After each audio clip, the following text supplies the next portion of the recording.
ಕೂದಲು ಬಿಟ್ಕೊಂಡು ಸುತ್ತೋದು ತುಂಬ ಇಷ್ಟ. ಆದರೆ ಈಗ ಅದು ಗಂಟು ಕಟ್ಕೊಳ್ಳೋದ್ರಲ್ಲಿ ಬದಲಾಗಿದೆ. ಡ್ರೀಮ್ಸು ಹರಿಯೋ ನೀರಲ್ಲಿ ಬಿಟ್ಟಂಗಾಗಿದೆ. ರೆಸ್ಪಾನ್ಸಿಬಿಲಿಟೀಸು ಬೆಟ್ಟದಷ್ಟಾಗಿದೆ.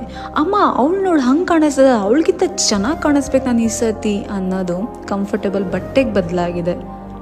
ಅವಳು ನೋಡು ಹಂಗಂದ್ಲು, ಇವಳು ನೋಡಿ ಈ ಥರ ಅಂತಾಳು, ನನಗೆ ಅವಳಿಗೆ ಒಂದು ಗತಿ ಕಾಣಿಸ್ತೀನಿ ಅನ್ನೋತಿದ್ದವಳು ಹೋಗಲಿ ಬಿಡು. ಕಂಗ್ರ್ಯಾಚುಲೇಷನ್ಸ್, ದೊಡ್ಡವರಾಗಿದ್ದೇವೆ, ಇಷ್ಟೇ ಜೀವನ. ದೇಶ ಸುತ್ತಬೇಕು, ಕೋಶ ಓದಬೇಕು, ಅಲ್ಲಿ ಹೋಗಬೇಕು, ಇಲ್ಲಿ ಹೋಗಬೇಕು ಅಂತ ಕಾಲ್ಗೆ ಚಕ್ರ ಕಟ್ಕೊಂಡು ಓಡಾಡ್ತಿದ್ದವಳು ಇವತ್ತು ಸ್ವಲ್ಪ ಟೈಮ್ ಸಿಕ್ಕಿದ್ರೆ ಸಾಕು, ಮನೆ ಕೆಲಸ ಎಲ್ಲ ಮುಗಿಸಿ ಸ್ವಲ್ಪ ರೆಸ್ಟ್ ಮಾಡೋಣ ಅನ್ನೋ ಅಷ್ಟು ಮನಸ್ಥಿತಿಗಳು ಚೇಂಜ್ ಆಗಿದೆ.